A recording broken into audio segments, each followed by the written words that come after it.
বন্ধুরা, আজ আমি আমার মতো শেপ দিয়ে এগ পাস্তা বানিয়েছি।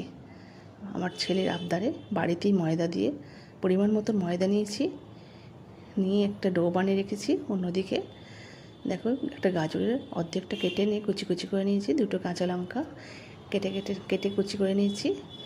এবার বিনসও এইভাবে কুচি করে কেটে নেব। দেখো বন্ধুরা, বিনস কেটে নিয়েছি। এবার ক্যাপসিকামও এইভাবে কুচি করে কেটে নিয়েছি।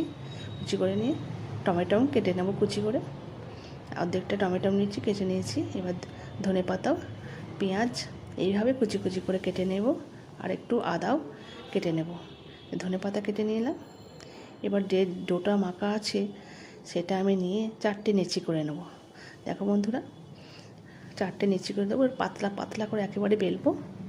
এবার আমার মতো শেপ করে, দোকানে তো অনেক রকমের শেপে বিক্রি হয় পাস্তা, বাচ্চাদের যাতে আনন্দ করে খেতে পারে, মজা পায়।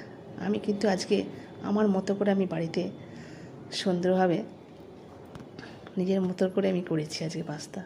দেখো, এবার আমি নিজের মতো করে আস্তে আস্তে করে শেপ দিয়েছি। তোমরা তোমার বাড়িতে এরকম করে